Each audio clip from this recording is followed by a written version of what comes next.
Hello, I'm Abdul Sabit Arif, the project lead for Project Sauri. The objective is to build a motion data capture system for athletes. What you see here in the video is a breadboard prototype of the basic components required to measure the sensor values. Up next, I'll show you how the data is processed in a database and displayed on the dashboard. There are 4 distinct code bases for the types of devices in the architecture of the system. The main device is a central unit which will be mounted on the torso, and it will signal the other sensors and corral the information which will then be sent to the database. Here's the shin unit's data, the foot unit's data, and the thigh unit's data. So they all have similarities, but the intricate details of how they communicate to the database are different based on the position of the sensor on the body. The main database and processing hardware server will be housed on the Raspberry Pi. It's a SoC computer, which means that it is a full computer on a single chip. It has 4 gigabytes of RAM, and I'm going to connect it and show you how we use it to store the information on the database. The Raspberry Pi has been connected, and this is the XAMPP control panel, which is used for running the MySQL database and the backend server. So I've started the server, and I'm going to go to the admin page. From the admin page, we can access the database schema.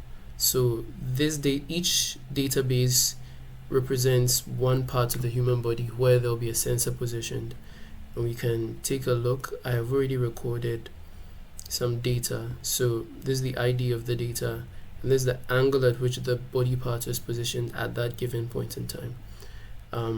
The torso data has an additional entry, which is the acceleration in the z-axis, and when the sensor is placed on the ground, you notice that we have a 9.24, 9.34.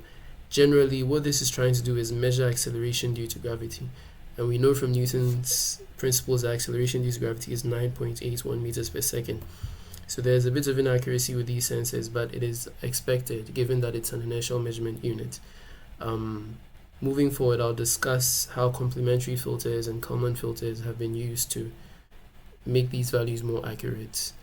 But the next thing is to show the dashboard where the data is being processed and displayed. So this is it. When the athlete performs a run, this data shows the information. So from the beginning of the run, this is the obviously this is sample data that I recorded when the athlete was not running, but this is how it should look like. We should have the view of the angle that the thigh is perturbed by, the angle that the shin is perturbed by, and the angle that the foot is perturbed by. Torso angle as well, showing the lean of the athlete, and this is the acceleration value, which is the most important because the athlete will need to know how far they accelerated during the race. And then you have the raw data displayed on this side of the dashboard. So that is it so far. The next steps are to create the CAD model and then print the enclosure that these devices will be mounted on, because the breadboard that I showed earlier is not enough. They would need to be tethered to the computer to be able to capture the data. But then we know that athletes need to run freely on the field in field training. So in that case, then there will be additional components that will have to be put on the circuit to allow them to control the device, view information whilst you're training, and all the other stuff that are necessary for the complete system.